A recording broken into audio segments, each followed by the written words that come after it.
on KBC Channel 1. Ili kupiga jeki juhudi za kuwawezesha kina mama na watoto kutoka maeneo yanayokabiliwa na ugumu wa maisha kupata huduma bora za afya kwa urahisi, mpango wa Beyond Zero wa hazina ya msaada wa masomo uliodhaminiwa na Benki ya Dunia ulibuniwa mnamo mwaka wa 2016, huku chuo cha mafunzo ya matibabu cha Kenya yani KMTC kikichukua jukumu la kuwapa mafunzo ya uuguzi wanafunzi 1200. The children with issues of malnutrition, with issues of people who are still very cultural in their tradition. Lengo la mpango huu wa hazina ya msaada wa masomo ni kuziba pengo la upungufu wa wahudumu wa afya katika sehemu zilizo ndani. Kikosi cha Project 254 kilitembelea kaunti mbalimbali ili kukutana na baadhi ya waliofaidika na msaada huo wa hazina ya masomo ya uuguzi. Alhamisi saa 2:30 jioni kwenye runinga ya KBC Channel 1.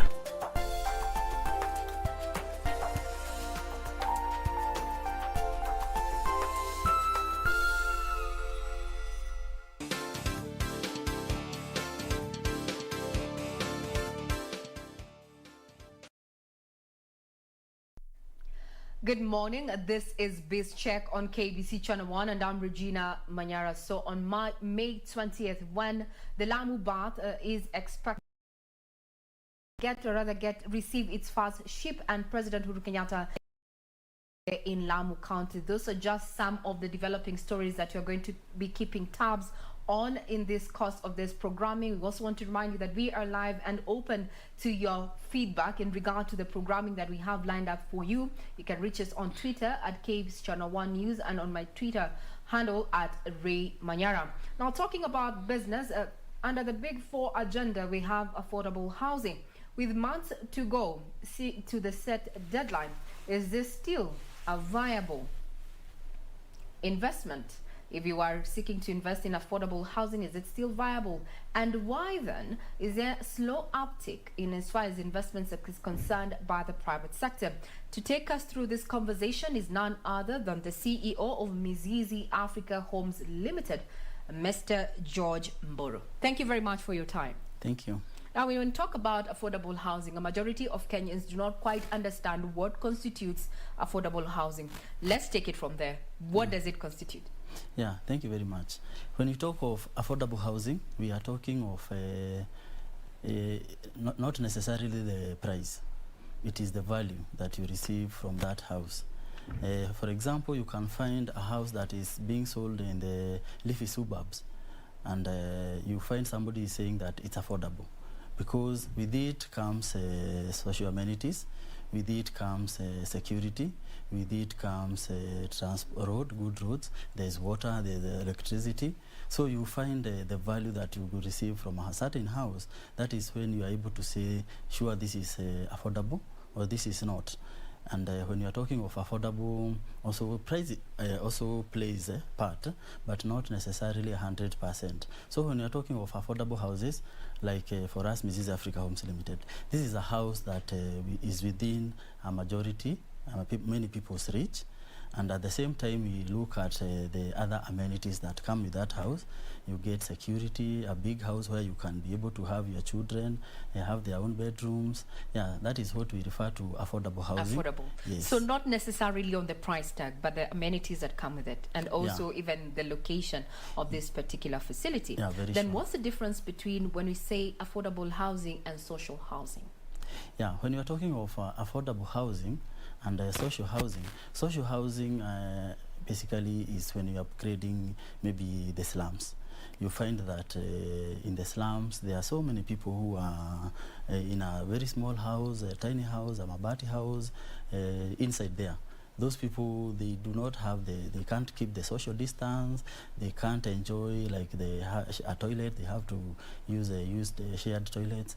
So when you are talking of social house, we want to upgrade these people from the kind of houses, the mabati and such, to at least a house that is habitable, which is a house that is more humane. It's more humane. You get what what I mean. I get what you're saying. Yeah. Better living conditions. Yeah, better living Thank you for conditions. that, for breaking it down for us, Yeah. because often we use it interchangeably. Sure. Now, from where you sit, being one of the key players within the value chain as far as building and construction is concerned, Yeah. now keen on homes, Sure. residential and rental. Yeah. What is the current economic slowdown? How has the current economic slowdown owing Yeah. to COVID affected the sector? Thank you.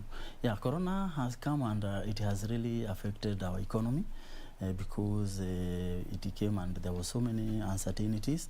We did not know what these diseases, what is going to do. People had now to change the way of living. But also with it came a lot of experience and a lot of things that people needed to learn. Because for one, when it came, people lost jobs. And by losing jobs, it means the income is slashed, it is reduced. And you find that people now had to look at their way of spending. And you find that a majority of people, the biggest amount of their income goes to paying rent. You find you get your income, the first thing you think of is paying rent. And previously people did not see it as a big factor or as a big cost or expense, but after Corona they saw it is a big factor because the money that you are getting, a big chunk of it is going into paying rent, and rent is not, you can't change. It's not a variable cost. It's a cost that is fixed. If you pay 50,000, you will pay 50,000, whether you have money or you don't have money. And you find that with the Corona, the purchasing power was reduced because the money you used to have maybe is reduced, but some things you pay is fixed, like let's say rent, unless you have to relocate. If you are paying 50, you will pay 50. Now that's the issue. There was a conversation around, just some of the expected trends, especially in the real estate, residential, rental niche, so to speak. There was a shift to the peri-urban areas, and then with this shift, people relocating to more affordable areas. Then what does this mean for someone like you who is already in the value chain? Is this now these areas, the outskirts of Nairobi, have they now become a target for investment? Yeah, that's very true. You'll find that the leafy suburbs that we were used to, the reason why people were attracted to those areas is because of the amenities that were there. But now people realize that you can still get these same amenities, not necessarily in those old areas that we were used to. And that is why you find now other areas are opening up. We are having people now moving to the peri-urban areas. And also the government, we are seeing it's opening those roads and also ensuring that there is water and also security. Because if we have many areas that can be developed, and they can be constructed to become areas that can be habitable, we'll find that the concentration and the cost will also reduce, because people will not only concentrate on a certain specific area which they were so used to. They'll start now moving to other areas, and security will be good, there will be good roads, there will be other amenities, there will be malls, supermarkets will come along those areas, and we'll find that we'll be able to actually decentralize the places that were commonly referred to as the nice areas, and we'll be able to decentralize and have other areas coming up, and people will live there and comfortably. Security and infrastructure, pushing people to the peri-urban areas. Sure. Now, since you've brought up the issue of security, there's a certain report that was made public indicating that some assets, like for example, the value of investments within Kilimani has suddenly gone down. From where you're sitting, what do you think is really influencing this? Yeah, places like Kilimani, you realize that previously people did not do the apartments. People are only focusing on houses, mansionettes, standalones. But now, because people are normally attracted to the towns, and those areas have the amenities, there are malls, we have security. Now, other developers have been attracted by the area, and now they are finding easy to sell. So they are coming up with apartments, because apartments also, you will realize that you'll be able to sell to a number of people from utilizing a very small parcel of land. You'll be able to come up with an apartment, and you'll be able to house several families. But now you'll find that now this one will become now a threat to the people who are previously there, who are used to standalones, who are used to, they are not having so many people. And also insecurity also comes with so many people. When many people are there from different social classes, you will find that there will be insecurity, because like there is somebody who has come there maybe in an apartment, maybe it's a single unit, and they will be seeing here is rich people. And insecurity definitely will also come with that. Then has Kenya come of age? Has this sector come of age then to have conversations and implementation of controlled development in such areas? Yeah, sure. It has come of age, and with the devolution, counties have now the power to do something we call the zoning. And zoning, this is whereby they put certain areas. These areas we can be able to do this and this kind of houses. We can do apartments, we can do such and such.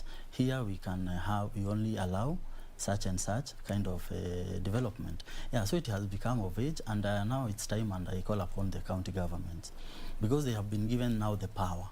Let them now give this, disseminate this information to the public and to the private developers and to the developers, and encourage them. They welcome them in their counties, and also tell them, here we have done zoning, here you can be able to do these social houses, here you can be able to do the other houses that are controlled, here we can be able to create industrial parks, here we can do industries. And when you do that, we'll attract many investors in your town, in your local, in your county, and you'll be able to clearly give them you'll be able to plan. Here we can do this, here we can do this, and you'll find attracting many people, and the issue of housing will be a problem that is solved. Let me be the devil's advocate in this case. I'm talking about a piece of land that you bought 10, 20 years ago. It's within an estate has come up around you, and you always bought it as an investment, and you want to put up a structure, maybe an apartment. Then how do we marry the two? Land ownership, privately owned land, vis-a-vis the new dynamics in policies, especially governing building and construction, just as you've said, controlled development. Sure. How does one look into that, or rather how does one survive that? Because there's a question, that is my land. Sure. Yeah, you'll realize that even if the land belongs to an individual, definitely we don't live within a vacuum. We live within the rules and the regulations. So despite the land may be yours, if it has been demarcated not to do a certain thing, you have to seek for approval, because still it is your land. But in the long run, every land belongs to the government.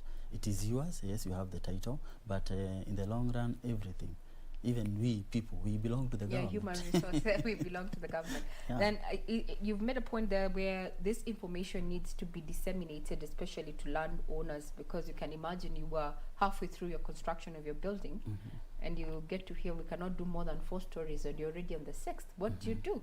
You see, that's an investment, and that's where there's a gap. That's where there's a gap, and the thing is, before you start any construction, you must and you should. It doesn't happen at times, but it's wrong. You should first of all seek for approval before you even start. So now this is where it should be key. To be given approval for a certain construction should not be such an anthill. It should be something that is very straightforward, very easy. Like you can say, I have this parcel of land, I need to put this and this house. Is it possible? It should be very easy. Yes, it's possible, or no, it's not possible. You can only do this. Because the reason why you find maybe sometimes people, they fail to first of all seek for the approval is because they will go there and there will be so many restrictions, restraints. You are not told this is what you should do. So you just say, I will just continue, and along the way, that's when now the authority will come and there will be a problem. That was good to know. Now let's come back to the issue of affordable housing. There's been a minimal, or what we term as slow uptick of investment in affordable housing by the private sector. Why do you think this is so? Yeah, the thing is, people, affordable housing and construction and real estate has always been deemed as something that is not understandable. there have been gray areas. People don't understand exactly how does real estate operate, how does construction operate. And this is because the information has not been passed. So you find that maybe somebody had constructed, you rely on them, maybe they did not do the right thing, and they give you the wrong information.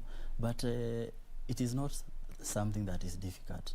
Because, for example, if you need to invest in real estate, it's actually very straightforward, and you can also talk to people who have done it. Like we, Mrs. Africa Homes Limited, we have been there not for a very long time, but in a short time we have been able to learn a few things which we are willing to share with people.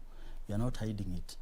But you find maybe a certain developer, they have come to understand a certain information they do not wish to share, because they feel, now this is my information, this is what I will be eating on. So they make it a secret, and the trend continues. So somebody else who is now starting, they will start without certainty. They will be wondering, where do I start? Where do I start? Because nobody is telling them, if you want to invest in a real estate, this is the way to go. This is how you should do it. And when you do that, as you continue doing it, you will not start from scratch. So it may take you now another few years before you understand something, and you fall into the holes that maybe another person who had maybe tried, got to a certain level and they failed. So you could have avoided falling into the same pit. Yeah, so I would encourage people to continue sharing information. Yeah, information. Now, there is a demand for affordable housing that has been pegged at around 61%, where 40% of the deficit is, student accommodation, shortage of student accommodation. That being the case, we are still seeing private sector really holding back. They do not want to venture into that investment. So how do we incentivize this to attract investments? Yeah, very sure. The way we can attract investment is creating the conducive environment that I'm talking about. And the conducive environment comes from the word go. For example, you have noted there is a certain problem, because even like real estate is a certain problem that you are solving. You have noted in a certain area there are hostels that are needed. And for you to fill that vacuum, you need to construct, what do you call them? These houses for students. Hostels, I think we refer to them as hostels. Hostels, yeah, you need to construct the hostels. So that is a problem that you have identified, and the solution is to construct hostels, put up houses. And how does it require? It requires investment, it requires capital, it needs money, isn't it? So for you now to attract people to come and you join hands and they construct the hostels, now that is where there is a key, because these people need to know exactly what are we putting our money into, because everybody, we have agreed that the resources are scarce. So you don't want to take your money to something that will not get a return.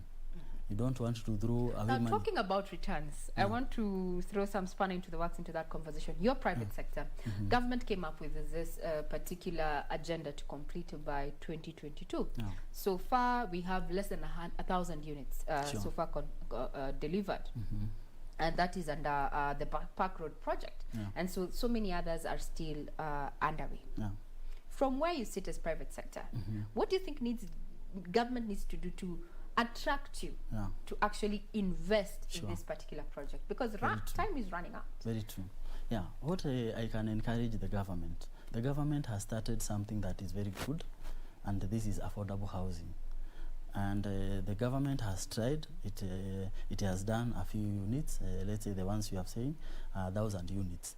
And I can tell you for sure, if the PS of housing was to tell you, he would tell you the uptake was good and people are happy, the 1,000. So this is something that should be commended, and private developers should be encouraged to also come join in, because the 500,000 units that the government intended to do in 5 years, actually from the statistics that the government had done, they would still be a deficit of 1.5 because the deficit is 2 million. Yes. They wanted to fill 500,000. Then the 1.5 would still be there. Yeah.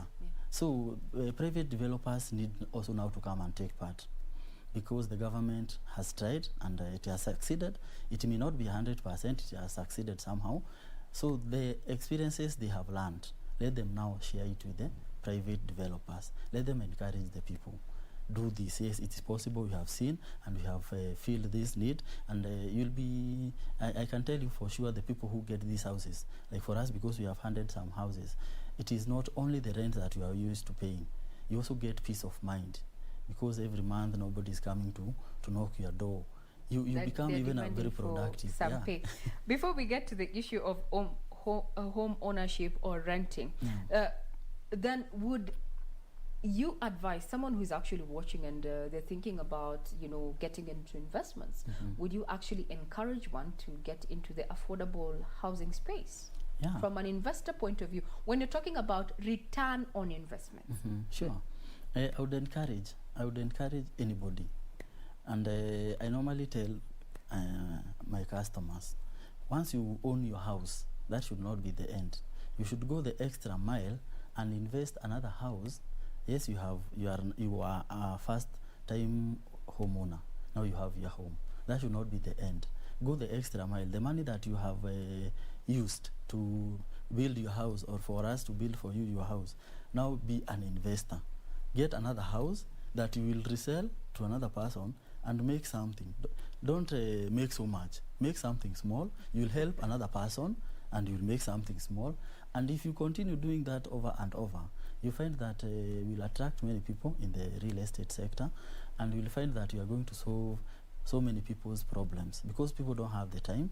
People don't sometimes understand how the construction is, and sometimes people have done construction for small houses and they find they spend so much, and you find that it is because maybe the fundi or the person who was overseeing, they also saw an opportunity to earn something very fast. Issue of corruption in the value chain. Sure. Now let's talk about home ownership. There's been a trend of people buying into off-plan. Sure. Off-plan. Yeah.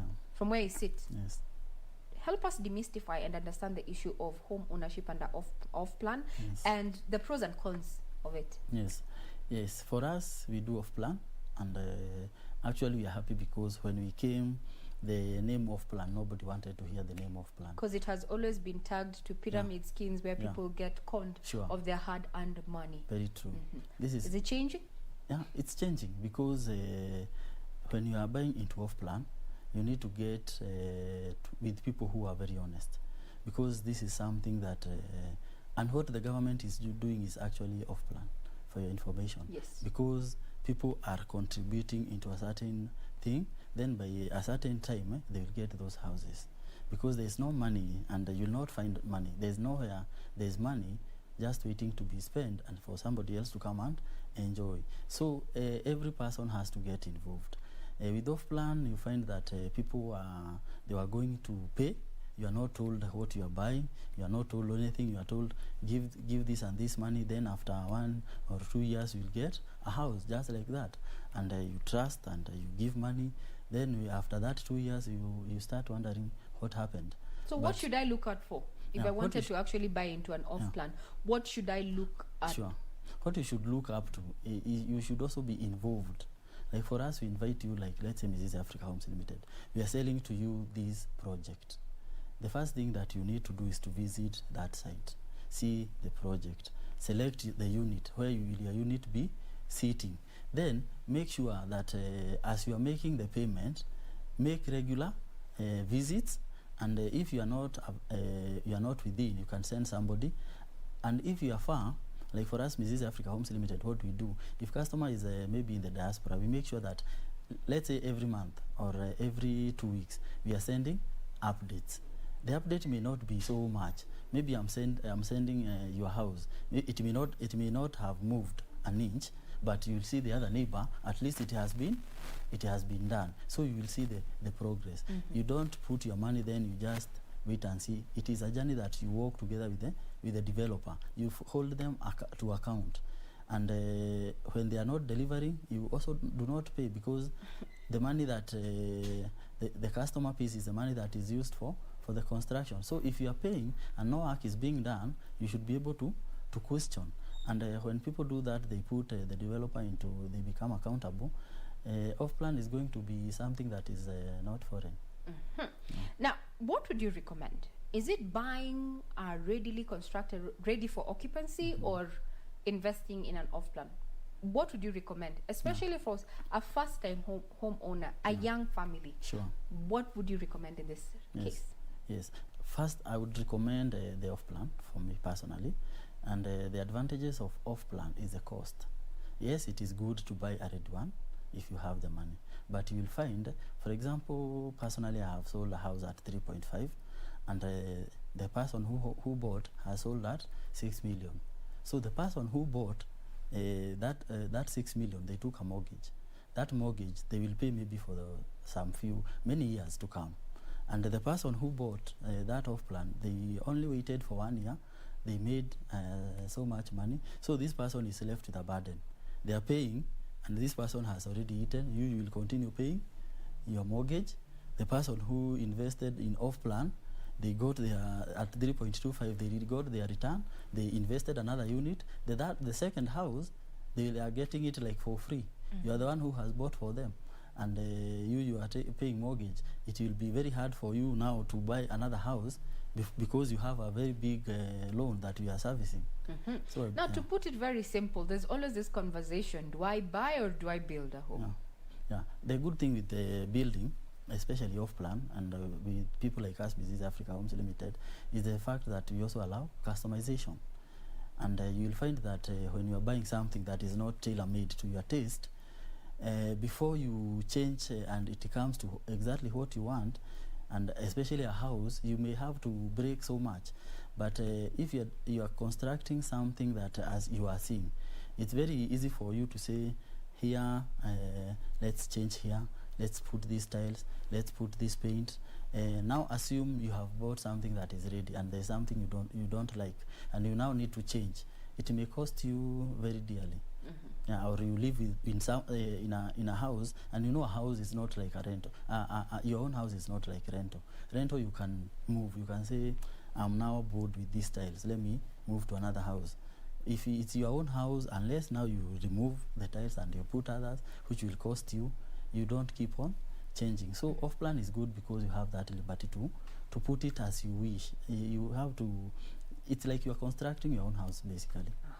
Now, Jobush, statistics indicate that over 85% of the workstations are within Nairobi and its environs. So where are Kenyans constructing these homes? What areas? Where areas? If I wanted to invest in where are people building? People nowadays are building in areas that are not far from their places of work. And you will realize that you can have an area that is very near your work, but maybe the road network is very poor. Another person that is coming from slightly far off, but the road is very well done, and they will get to the office sooner than you. So you'll find people are looking at areas that are accessible. Areas that are accessible, accessibility is key. You'll also find that you don't also want to live, it may be close to your work, but the security there is very bad. You don't want also to live in a place that you can't sleep. You feel the slightest sound, you're awake. So you want somewhere that is accessible and also has security and a good atmosphere. Also, people now are looking at, you have talked of green environment. Also, people are looking at areas where there is no so much pollution. So what areas? We know we are here, we have to milk the information out of you. We are doing consultation for the nation, because we believe Kenya is watching indeed. Very true. We need to know which areas you'd recommend on a professional scope. Very true. If you're in Nairobi, there is an area called the metropolitan area. Metropolitan area is basically Nairobi and its environs. And so we are talking about outskirts of Nairobi, for instance, Kajiado, we have Ngatarungai, Kitengela. Yes. You look at, like you are in Nairobi, we have Oyakiwe, along that area. So we are We talking have about the Thika Keno, Road. Usiru. Yeah, those areas. Name those names. Give us those names. Give us those yeah, names. sure. Yeah, it's those names. Kiserian, Gong, those areas. If you go to Thika Road, you are looking at Katondo, you are looking at Ganja Road, you are looking at Juja, Thika. When you go to Kangundo Road, you're also looking at Joska, Mala, such areas. When you go to Mombasa Road, you are looking at areas like at the river, you're looking at areas like Kitengela, you're looking at areas like such areas. When you go to Wayakiwe, you're looking at Kikuyu, you are looking at Ndendero, all these areas. All these areas are opening up, and that is a metropolitan area. If you go to other counties like let's say Nakuru, you will find Nakuru and its environs. Yeah, Mombasa, same case. Very well. Thank you for that piece of information. Yeah. Now, everybody has a dream to own a home, Sure. but what it is pegged on how deep your pockets are. Now, the issue of mortgaging. Now, what impact has the licensing of the first mortgaging refinance company had on affordable housing, or rather housing, the issue of building and construction? Has it been of impact? Sure. Yeah, you find that some of the policies that are set by the government, they are very good. It's only that sometimes people, the uptake, you find the uptake, people get challenges along the way. And if we can continue to demystify some of the things that discourage uptake, you can find that some of these policies would, if they are very well implemented, they would bring a lot of change. They will bring a lot of change, because like the financing and the financing, it's a very good thing, and people now can be given a mortgage at 7%. But sometimes you find the terms and conditions or the policies for you to get one are very, very tedious. So you find it is something that is encouraging, but now people, when they come to the uptake, there is also a problem. So if you address that problem and people do the uptake, the mortgages, it's something that is will be very good and will take us a long way. For instance, someone who makes an average, a gross salary of around 100,000. So talking about net maybe around 70, and currently pays rent of around 25,000 per month. Yeah. Would this be a candidate, a right candidate to take up a mortgage? What would you advise? How would they go about that? Yeah, actually that's a right candidate. You'll find that if that person who is paying rent of 25,000, they pay that for the rest of their life. By the time they retire, they may have to retire back. Are you saying retiring at the age of 55, 65, 60? Yeah, by the time they retire at the age of 60, they'll go back home without anything. But assume that person was given that mortgage, they start financing that mortgage, the 25,000 goes into servicing of the mortgage, and they are living in their own house. They are not paying rent. That person, you will find, assuming there are two people, one person is paying rent for the rest of their life, and this person has taken the mortgage, they are servicing the mortgage. You will find that person with time, because of the peace of mind and the security that comes with the house, this person will clear the mortgage very fast, the loan, the mortgage very fast, and they will even do other things that are bringing income. Because what I normally encourage people is to have extra sources of income. You do not only rely on your salary. Like somebody who is getting 100,000, that is a candidate for employing other people. That is somebody who at least should have an extra job that they can do. They will employ somebody and get an extra income. Yeah, so people need to think outside the box. There's a policy out here for civil servants not to engage into, on a lighter note. Though. No, that's nobody has never been refused to do business. You can always go circumvent that, right? Yeah. So this is a person who would actually fall into that cluster. Talking about around 25, 15 years? The mortgage? Yeah. Yeah, what happens, the good thing with mortgage is you are given a long time. And when you are given a long time to pay, you also have more income at your disposal, because if you're getting, let's say the 70,000 you are talking about, and you are paying a mortgage for 25 years, it would mean maybe you're only paying 10,000. Yeah. Now the thing with the buying a house that is already complete, the disadvantage, you get that mortgage, you pay for 25 years, and this house for one is overvalued. So why don't you go for a house that is affordable, it's not overvalued, so that you can also clear your loan very fast? Because some people take a house that is worth 15 million. Yes, you are paying very small money, but 15 million. That is money that you could have invested so much. Yeah. So you need to do just a small calculation. How long are you willing to pay for this one asset? It should not be too long. Finish up, and if it's something that you can resell, you can even resell and God forbid there are other factors that would curtail you from actually honoring that, and your investment goes you can lose up in smoke, or even get maimed, or even God forbid die. Very true. Yes. Wise investments. Now, the cost of building materials, essentially this impact the cost of building and construction. Sure. What are the trends currently? Have we adopted green construction yet, or are we walking towards that direction as a home, in that value chain? Very true. You'll find that we have people who wanted to invest in those green ventures, and you'll find Africa is different from other countries, because Africa we have locally available raw materials, like we have stones, we have sand, we have ballast, we have all those things that are at our disposal. You'll find for other countries, maybe the developed countries, even getting that stone is something that is impossible. That's why they go the extra mile. They invent other materials. But for us, at the moment, we have not depleted, we have not finished our resources. We still have a lot of stones that are there, not touched. We still have a lot of sand. We still have a lot of... So brick and mortar, the olden brick and mortar, it's still viable. It's very viable. But now, when it comes to cost effectiveness, this new age materials has been deemed affordable more than the brick and mortar. From where you sit, is it? Or is it a matter of perspective? You will find that it all depends, again, with what you are constructing. If you are constructing something that you want to last for a certain, it all depends with the duration.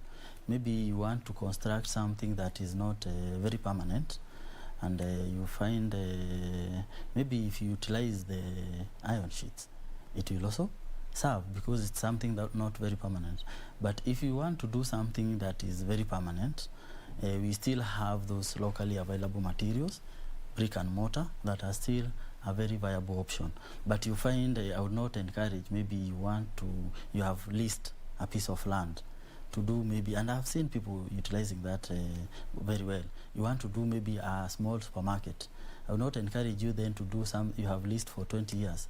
You do something very permanent, then after some time you'll have to bring it down. Yeah, so it all depends with what you are doing. But if you are doing something that is permanent, for example, a house, you are constructing a house, you do not plan again to demolish it very soon. It's a house that you want to live there, and maybe leave your children to continue living. I would encourage, we have this brick and mortar, make use of it.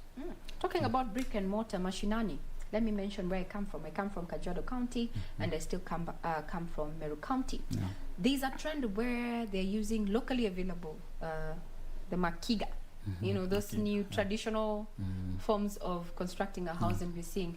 Is this trend catching on? Because we have seen even people converting containers into homes and such. Is this a trend? Is it just a knee-jerk reaction, something of, because it's trending, let's do this? Or is this just a way now, another way that Kenyans are, working towards home ownership? Sure. Yeah, it's a good way of doing it. And as I've said, it depends with the length of the period you want that thing to last. And you'll find that something like makiga, it's very good because it's cost effective, and you'll do a house that maybe may take 10 years or 15 years. But if you want to do a permanent one, very permanent, you may not go for makiga. But if you are budget constrained and you want something that at least it is just like eating snacks before you take the main meal. if at the moment you have just been employed and you have your place you can construct your house, I would not again advise you to spend everything and you are building yourself on maybe this very long-lasting construction. You can make use of Makiga, but that is maybe where your first children will come. But by the time maybe they are retiring, you also want to have something that is very, very permanent. Yeah, so it's a good thing, but we realize it's not permanent. You can't say that you will use that one and that house will never do it again. Yeah, so it all depends with how you look at it. Yeah. Okay, maybe it's a trend that is catching on. We'll probably get onto that bandwagon soon as it comes. Now, we'll talk about finance as we come back, but for now, we wanted to have a listen into an ongoing press conference there by the Kenya Civil Society Organization on the issue of the Building Bridges Initiative, their judgment. And this is taking place at the Kenya Human Rights Commission offices, I think, at Kitanga Road. We have our reporter on ground. Let us just have a listen into that particular feed. It is the last line of defense for our rights and our freedoms. That's what we're saying today. And so just like we fought for over 20 years to get this constitution, we will fight for judicial independence with all that we have as citizens across the country. So our message to those who would like to fight the judiciary, either by denying them the resources, which is our taxes, we are telling them, we won't let you do it.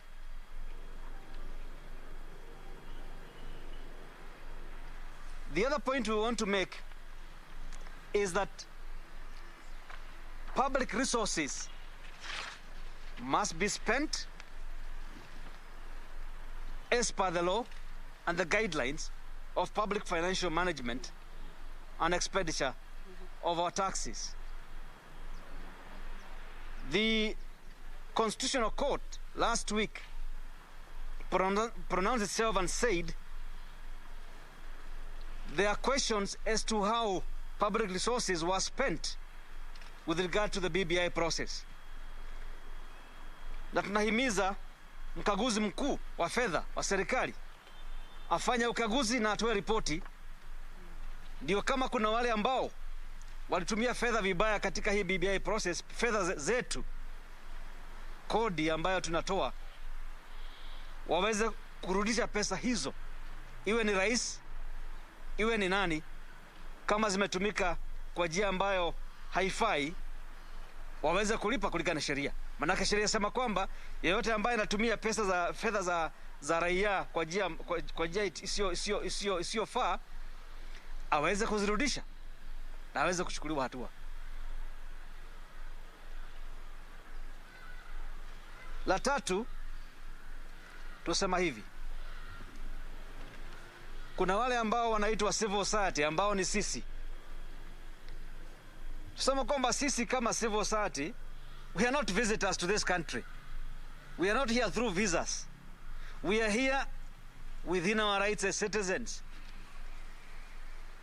And therefore, we denounce the attacks against civil society. And we are saying these threats and attacks against civil society are meant to deny us the chance to access the judiciary, so that the judiciary can adjudicate the differences we have in society. And we are calling out those who are intimidating civil society, including the National Coalition of Human Rights Defenders, that we will continue to defend human rights defenders, because they are a critical part of this country in defense of our Constitution. We are aware about specific individuals who have lately unleashed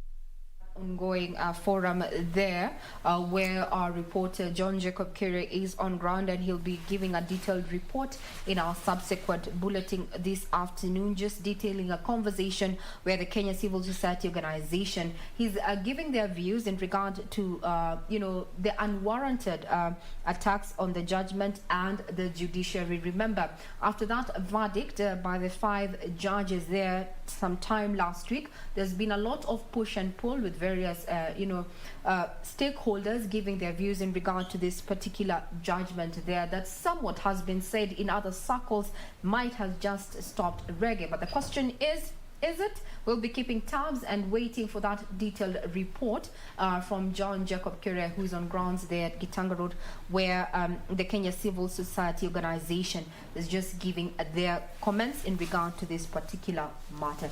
But now we take you back to the conversations we had earlier before taking that particular live link there. We're talking about affordable housing.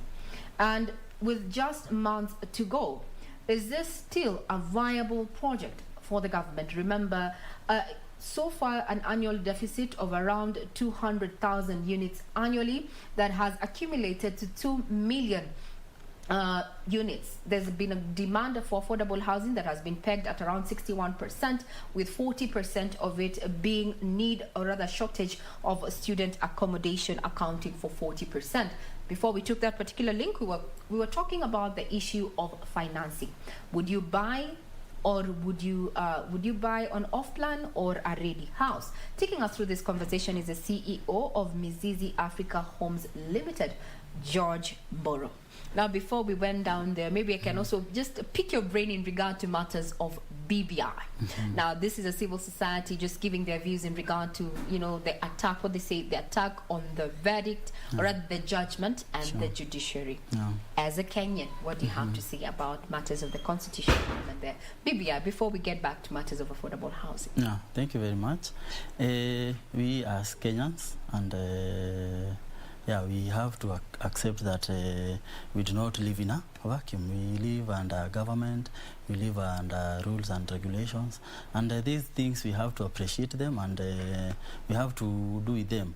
And we understand that as a government, the government is made up of the executive, judiciary, and the legislature.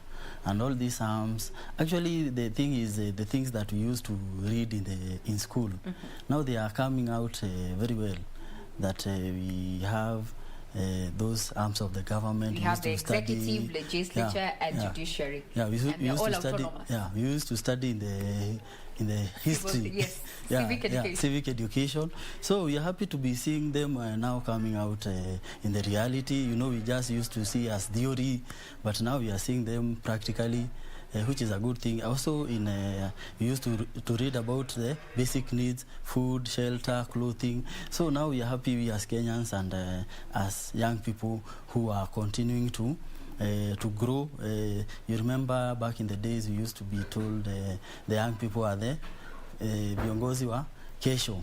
So we are happy, like now we are here, we are talking about such things which we used to hear. So it's a good thing, and I'm happy people are talking, and it's encouraging. It's encouraging. Thank you very much. We digressed there from affordable housing, but now let's get back on course. We're talking about, building materials and such, and the trends. We're seeing people using other materials because the cost of stone, the cost of cement itself is quite high, and the cost of these materials is what makes building and construction quite a capital intensive venture. What about the policies governing building and construction in the country? We have seen and reported many a times unfortunate incidences where buildings come down on people, and where there's no loss of life, there's definitely loss of investment in terms of value. From where you sit, do we have it right? Yeah, you will find that in construction, the reason why people do construction of houses that at times they get to collapse is because they fail to make use of the professionals.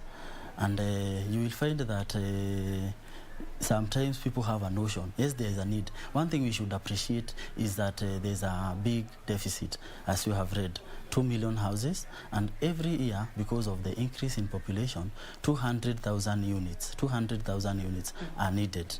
And because the people who are, the players are very few. That's why you will find the few people who are there, they'll continue doing it, and they will at times not actually make use of the right professionals.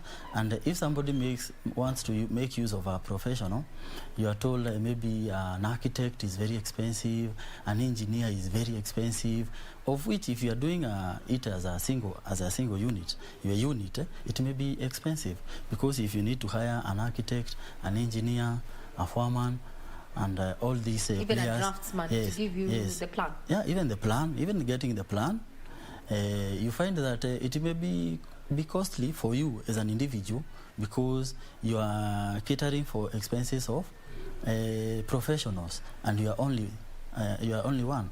So that's where now people coming together and making use of real estate companies or developers like Mrs. Africa Homes Limited. We are doing a project of, let's say, 40 units.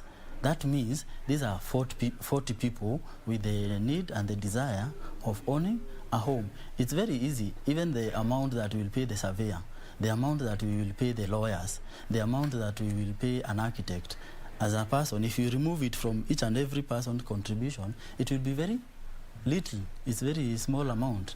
But maybe here is somebody, they want to build a house, a flat on their own, and they want to be getting that money. So they will do calculation. Maybe when an architect comes and tells you, I'll charge you 50,000 for the drawings, the surveyor will come and tell you, I'll charge you also 50,000. If you do that calculation, the lawyer will come and also their fee. It is not much if you are doing it as a group. But if you are doing it alone, you find it will be expensive. And that's why you will say, instead, now you do the calculation, that is like 200,000. It has gone. Then I go to the approvals. I also pay for the approvals. Another maybe 100 or something. You will say, let me get rid of all these people and just do it. Maybe you have your some savings you had done. You will say, I will bypass all these people, and what will happen? You will end up using quacks. You will use up quack fundis. You will use quack watu mkono, and they will tell you according to what they had seen somebody doing. But if people can work together, and they make use of professionals, and the professionals also do not overcharge, you will find that the houses that will be done, they will be quality, there will be no shortcuts, and we'll have quality buildings with no collapses. So one of our viewers is actually getting in touch, and they have a question for you, sir. Yeah, sure. Then what constitutes the right agent? Yeah. Because there are so many people who want to make a kill. Sure. I think they're talking about, people have been fleeced off their hard money. Yeah. We've talked about pyramid schemes, or rather what we term as Ponzi schemes, especially when it comes to land ownership and home ownership. Sure. So they're asking to find out what for you in regard, what a person should be looking out for when they're approaching a real estate agent to construct for them a home. Yeah. The good thing nowadays is we are in a period of information. Information is all over. You go to social media, if I want to know you, I just need to know your name, and I will Google you, and I will get to know who is this person, where have they come from. You'll be able to get information before people jump into maybe investing their hard-earned money. It's good to talk with people who have done it in the past, people who have used that path that you want to use, and those people will be able to tell you, because information is power, and information is with people. And nowadays we have social media. Try and find out these people. What kind of people are they? If it is somebody who is dishonest, you will find they will stop doing it here. They will go to maybe to the other maybe county. They will do it there, fleece people. And also the good, what I can encourage the government is to discourage. When the government is talking a lot maybe about affordable houses and empowering people who are doing it. Like for us, Mrs. Africa Homes Limited, we have done it. We are encouraged, and we are told continue, and people are actually encouraged. If you can be able to afford this such and such an amount that is being paid here. We encourage you, go there, pay, and also assist somebody else. You become not only, once you get your house, you are not contented. Also assist somebody. That person, maybe they want a ready house, they can be given a mortgage, but they don't have much money. So from the amount you had bought, sell at a make a small amount. Share the information, share the experience, do your due diligence, and Yeah. if you have an experience, share it to the next person. Sure. It will help someone else. Yeah. I hope Jackson there, Kehara, has had his question answered there. We invite you to just send your feedback. You can reach us on Twitter at KBC Channel 1 News, as well as my Twitter handle at Ray Manyara. We're talking about affordable housing and also talking about other issues when it comes towards owning a home, or even looking at as a real estate as an investment tool for you, especially if you're looking at a long-term investment. What you need to know and the do's and don'ts when it comes to owning a home, issues of off-plan building material. This is the conversation to have this morning. Now, George, the issue other than that, that question that we had from one of our viewers. Now, the issue of policies. We've already talked about policies that govern this building and construction. But now the issue of skill set.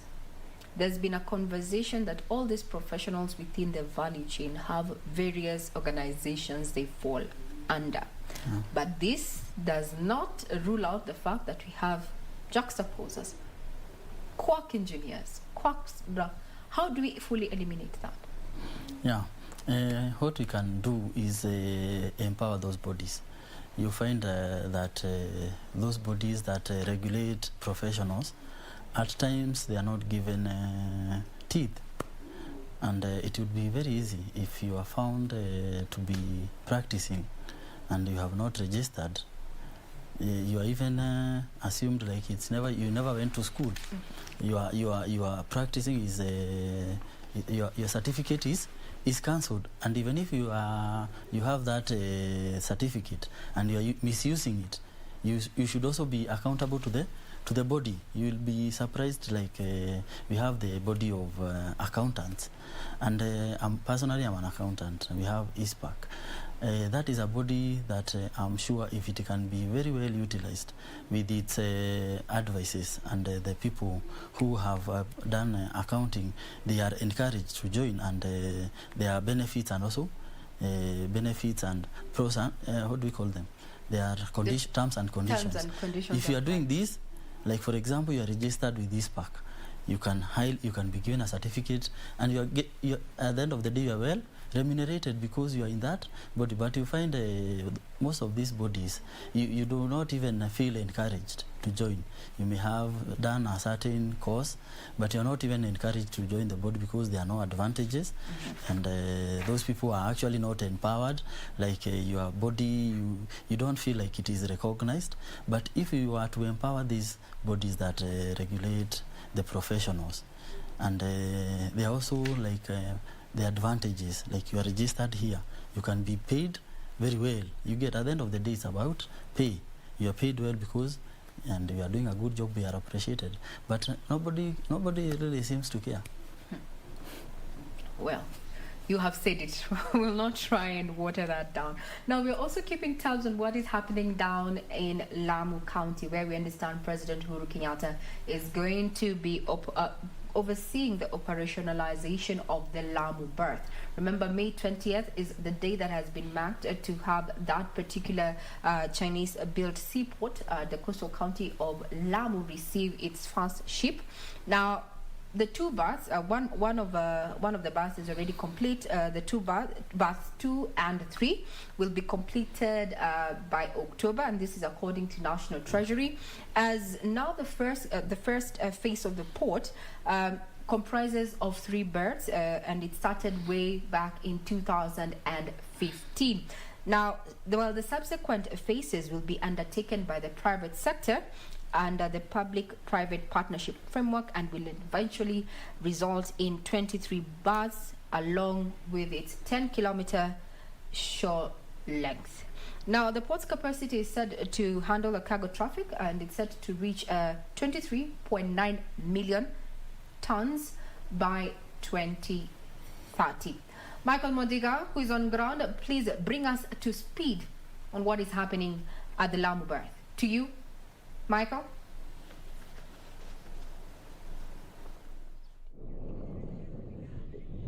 Good morning, Ray Manyara. We are coming to you live from Lamu Port here in Lamu County. And today we are waiting, already the president is expected to launch the operationalization of this port. As it stands now, this Lamu Port, the first phase of the construction is almost complete. With berth number 1 is complete and ready for use, while berth number 2 and 3 they are complete. But the yards are 90% complete and they're expected to be completed by the end of the year. And as it stands now, the launching of operations in this port puts Kenya in the league of transshipment hub, which now Kenya will be joining the league of the likes of Durban, Djibouti, and of course Dubai. These are the largest ports which do handle large vessels. And waiting for the launch or waiting for the launch of operationalization by the president himself. As it stands now at this port, already 2 ships have already made a maiden call, and as my cameraman will show you, what you're seeing now is Cap, the ship known as Cap Camel, which is from Denmark. It is 225 meters long, and across in the ocean, my cameraman will show you another ship which is also which is also expected to dock here. And the ship which is at the sea is around 295 meters long. And in this port, there's also the rubber tire gantry, which is which will be used to offload the cargo from the ship, or from the vessels which will be docking here. And the completion of these berths, that is berth number 1, berth number 2, and berth number 3 together with the yards. What is here right now is that after completion of these berths, they will have the capacity or a capacity of 30,000 to 100,000 dead weight ton, which is of course a lot of cargo which will be handled in this port. And it's also it will also be used to be evacuation of cargo to other countries, of course, to Zanzibar and so forth.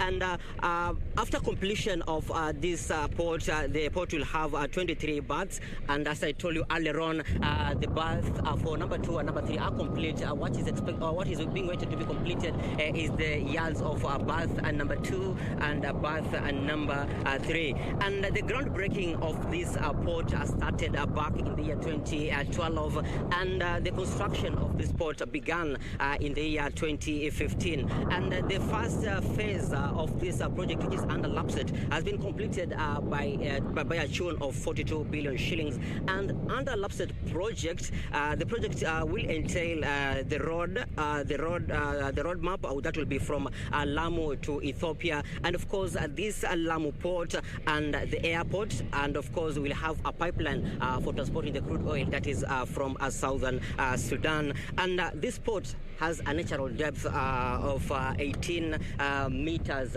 deep, and of course it edges the Dubai one, which has 16 meters deep. And of course the entrance of Kenya into the transshipment hub, of course, is expected to edge out at the likes of Bagamoyo port in Tanzania and that of Djibouti, which do handle bigger vessels. And upon completion, we are expecting big vessels to be, of course, to be docking here, and of course the ships or the biggest vessels, the likes of Neo Panamax, which are said to be the biggest vessels, which will be, of course, which will be docking here.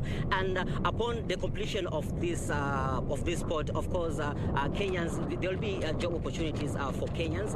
And as it stands now, the construction is on, and we are waiting the due time when the president will be here of course, to launch the operationalization of this port. And behind me, as I told you earlier on, is the rubber tire gantry, which will be used, of course, to offload cargo from the ship. There's another ship at the sea, and of course, there is the Cap Camel vessel, which is from Denmark. So we are waiting the president sometimes later to come and launch the operations here at this port. And of course, upon what we have learned from the itinerary, the president will also start from will be inspecting a road project in Garsen, then of course come here and launch the operationalization of this port. That's what we have from now in Lamu County. Regina, maybe if you have anything which needs clarification before I hand it over to you. Well, this is what we have for now from Lamu Port. Of course, we'll be back to give you more details in our subsequent bulletins to tell you what is happening as events unfold. Back to you, Regina Manyara. Thank you very much, Modiga, there for bringing us up to speed in regard to what is happening down at the Lamu berth there, a flagship infrastructure project under Kenya's National Development Blueprint as well, Vision 2030. And the Port of Lamu, one of the benefits of it is that it will create a corridor that links landlocked South Sudan and Ethiopia to the Indian Ocean. We'll be keeping tabs as we expecting the president anytime soon to just officiate that. Remember, one berth is already complete. 2 and 3 berths are set to be complete by October, and this is according to National Treasury. Now going back to the conversation that we were having earlier in matters of affordable housing, your journey towards owning a home, what are the do's and don'ts? Taking us through this conversation is none other than the CEO of Mzizi Africa Homes Limited, George Mburu. Now we have highlighted all that. Now let's come up to now the issues of government. The budget is just but a few weeks away. Yeah. As a person who is already in this value chain, as far as the building and construction value chain is concerned, what are your expectations ahead of the presentation of the budget 2021-2022? Yeah, thank you very much. You will realize that as a country and the policies that have been made recently, including the Big Four agenda, these are things that we have been borrowing heavily from the Vision 2030. And actually what the president today is doing in Lamu is in line with the Vision 2030. And if you look carefully, even the other Big Four agendas, they have been picked from the Vision 2030, which is something that was started in the Kibaki regime, and it is something that I can encourage. Let it continue, despite the changes of the regimes. Let it continue, because the blueprint of creating our economy, as you have heard, you have said, connecting Kenya with Ethiopia, connecting Kenya with South Sudan, connecting Kenya with Tanzania. These are the things that we should be bringing more on the light, and I'm happy because you are doing that. And now coming to affordable houses and coming to housing, it is a sector that has a ripple effect on other parts of the Big Four agenda. For example, the food security. Food security, you need to give people because they are working. You need to create employment, and the employment you create it in construction. In construction, we are making use of labor. The fundis, the foremen, those are people who are working. They are working. And you'll also realize the other sectors, like the infrastructure. They are interlinked, because when there is a road, that area will grow. All these sectors, they are interlinked. And the good thing with the affordable housing, and what I can encourage, is that once you own a house, you are able to do so many other things. My encouragement to people is, and to the government, is to give a conducive environment for people to own homes. There was a legislature which was to be debated, and it was saying that people who are owning their first-time homes should not be taxed, should not pay the statutory deduction, because you find that somebody who is owning, let's say, a house with Mzizi, at the end of the day you will pay either 4% of that value of that house as a tax. And if such things are removed, and also the cost of material. Let's say the cost of cement is the tax is reduced such that when we are buying, for example, if it's a developer, we are buying the cement, we buy it at, let's say, tax free. The same way we have beer that is, let's say, AFCO is free. We have people who are doing development for affordable houses. They are using cement that is tax free. Actually, the government can be the one who is selling to us direct, and they make maybe something small, remove the tax. This one will encourage many people to do the uptake. If you are owning for the first time, you are not paying. If you are buying for the second one, subsequent one, because people will be encouraged, you pay something small. So you will find that we have many people who are homeowners, they are not paying rent, and they are also investors. And if you are an investor, you are paying something small. And when we do that, and many people get into this sector, which is affordable housing or real estate, you will find we are creating so much value. And you will find people in the diaspora, they want to invest back at home, and that is bringing back the dollar and other foreign currencies, which is also stabilizing our shilling. So when we are importing from the diaspora, we have the foreign currency, it will be cheaper and it will be better, and our shilling will stabilize. So these all sectors are interlinked, and mostly they are relying on the Vision 2030. So what people need to know is education. You educate. We are doing this because of this and this, and at the end of the day, we want to become a middle income earner country. We want to move from the low income earners to middle or a first world country. Yeah. Those are your expectations. From Sure. where you sit, given we already know where the statistics stand. Yeah. We have a perennial, rather annual 200K deficit, Yeah. housing deficit. Yeah. Now the accumulated deficit stands at around 2 million. Yeah. We are just months away from the set deadline. Yeah. Do you think the affordable housing project that government set out to under the Big Four agenda will be achieved Sure. by the set date? Yeah. For sure, it will not have been achieved. That's very true. But this is not a conversation that is ending anytime soon, because each and every day new children are being born. Each and every day we are continuing to grow. So and people are relocating. Yeah, and people are relocating. Yeah, so these are conversations that you can't tag on an election. The issue of affordable housing, the issue of the healthcare, these are not things that you can be tagging to election periods. You say, now we have not managed to do it, because like now a child who has just been born, their life has just begun. So they still have a long way, a long journey ahead of them. So we need to continue. You do your part, let's do our part.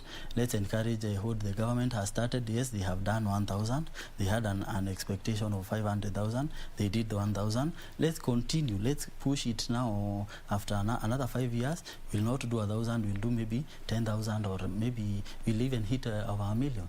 Yeah. Now, in your own opinion, do you think affordable housing is a priority either for the current government or the government to come? Yeah. The reason why we have this problem of housing is because it was not addressed in the prior years. If you do your research, you will find that people and who are doing very well, people who are doing very well currently, the people who are aged, they are those people who got into circles, they got into together, and they build their own houses. They build their own estates. You hear Harambe Circle, you hear this and this circle. They did housing, and those people now, they are comfortable. Their children are comfortable. But because it was not done to the maximum, that is why there is a deficit. So we can't say because there's a deficit we will stop trying. We must continue doing it, and people must learn. We need to hold hands, so that it's not something that can be done by the government alone. The government has tried, it has not succeeded, but we will not say that we will stop trying. It is now people, it is high time for people. Now, you as Rehema, come, we hold hands, bring your little resources, the other person, and when you do that, eventually the government may even have to support us, and they concentrate on giving us security and roads. Yeah. Very well said. Now, just taking some two questions here that have come in through on social media platforms. So, Mr. George, with the digital shift, supporting virtual working models, impact on building and construction models going into the future? Come again? They're asking the digital shift, supporting virtual working from home. Will will it impact on our building styles? Sure. The spaces, homes. What it does, it affects the designs of the houses, because you will find, as we were saying, when you have your house, you are doing your house, you can customize, and you customize with your need. For example, you need an extra room whereby, for example, as a working mom, you have your children, but you need an office within your house whereby you can be able to lock your house. They know you are not in the bedroom, because again, when you're in the bedroom, you feel like taking a nap. You need a house, a room where you can do your work. You know your house. You need so it will affect the design of houses. You will find people will now have that need to have an extra room where they can do their. It can be their office. So the working, the social distancing will definitely affect the designs of the houses going forward. Is it something that has already begun catching on? Are we speaking futuristic? It is something that has already started.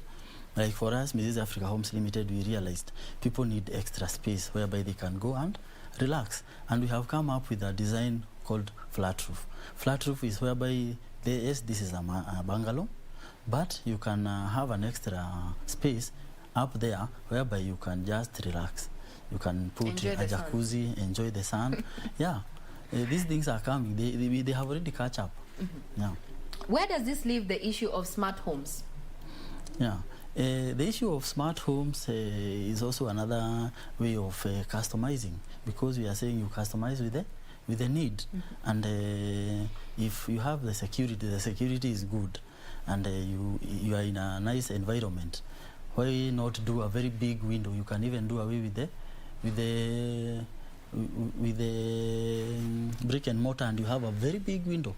That is a smart living, and you can enjoy the atmosphere while inside. But that one will come, the security, that glass window will not be broken into, and thereby you'll have your smart home. Are we getting there? Are we there yet? Because there's so much that is out there in the market. When you're talking about, I'd want us to just tell us what is available in the market in as far as new trends in house designs are concerned, where smart homes are concerned.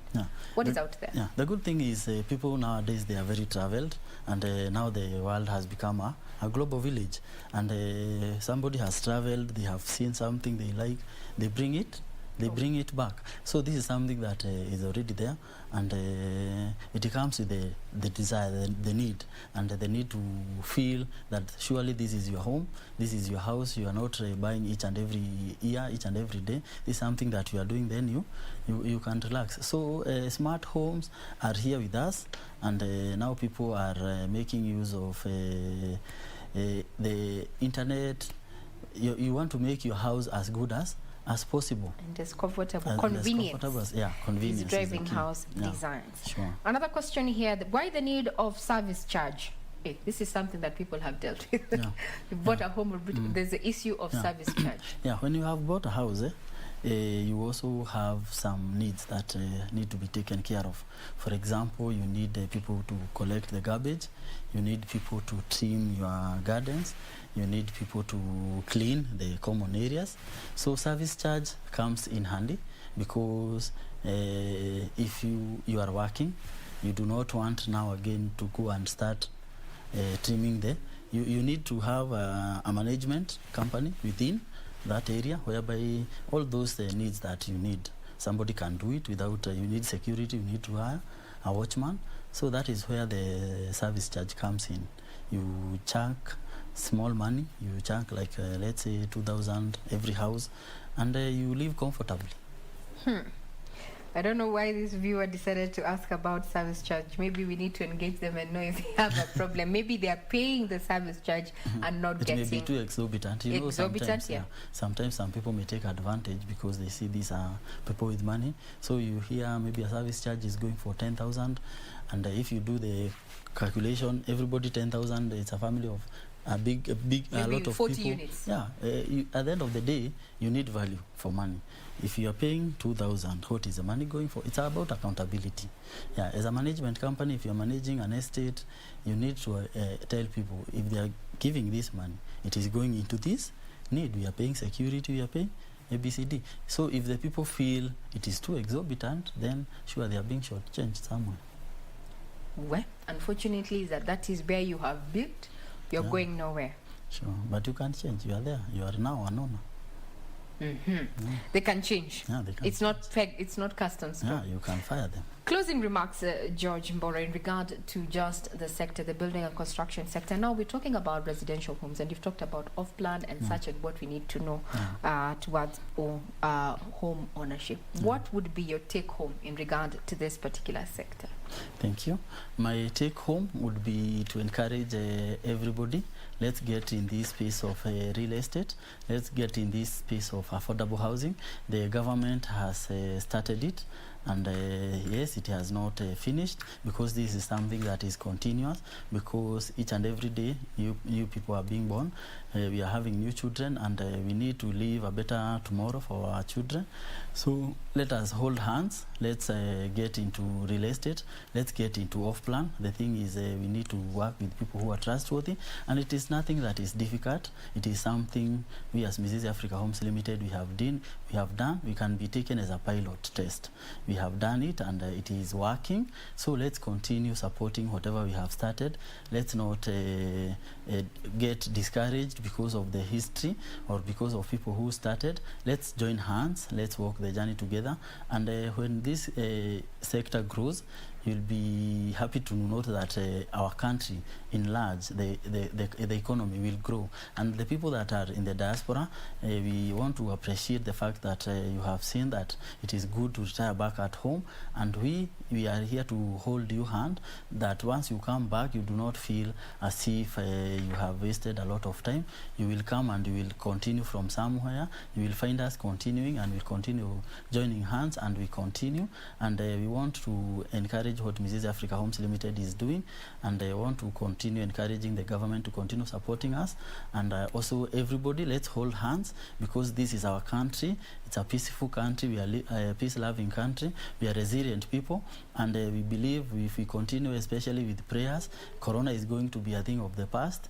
But whatever we have learned through that pandemic, let's take the lessons and make our country a better place. Thank you, and God bless. Thank you very much, our guest, the CEO of Mzizi Africa Homes Limited, George Mboro. They're just giving us his final take in regard to the conversation that we have been having earlier on BizCheck. They're just looking at matters of affordable housing. My take home as Regina Manyara is that whenever you hear that this home is affordable, it's not necessarily the value of the home either to buy or to rent. It is other amenities that come into place, matters of security, infrastructure being just but a few. But towards ownership, I think the trend that we're heading to is off-plan towards owning your home. There are now facilities there that allow you to customize that home to suit your particular tastes. Just do your due diligence.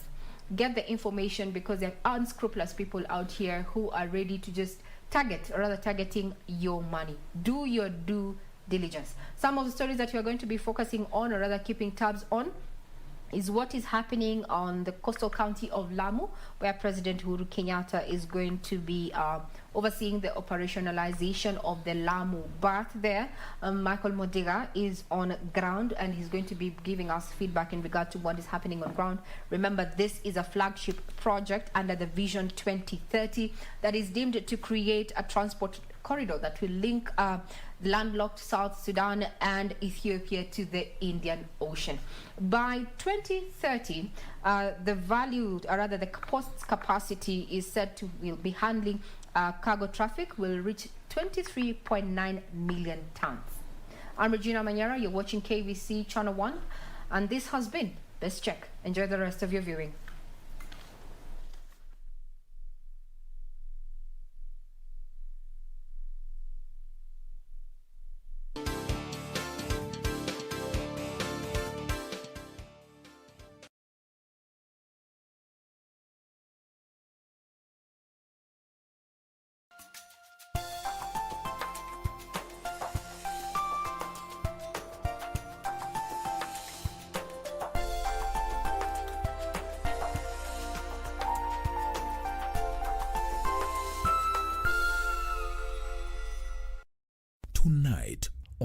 KBC Channel 1. Ili kupiga jeki juhudi za kuwawezesha kina mama na watoto kutoka maeneo yanayokabiliwa na ugumu wa maisha kupata huduma bora za afya kwa urahisi, mpango wa Beyond Zero wa hazina ya msaada wa masomo uliodhaminiwa na Benki ya Dunia ulibuniwa mnamo mwaka wa 2016, huku chuo cha mafunzo ya matibabu cha Kenya yani KMTC kikichukua jukumu la kuwapa mafunzo ya uuguzi wanafunzi 1200. The children with issues of malnutrition, with issues of people who are still very cultural in their tradition.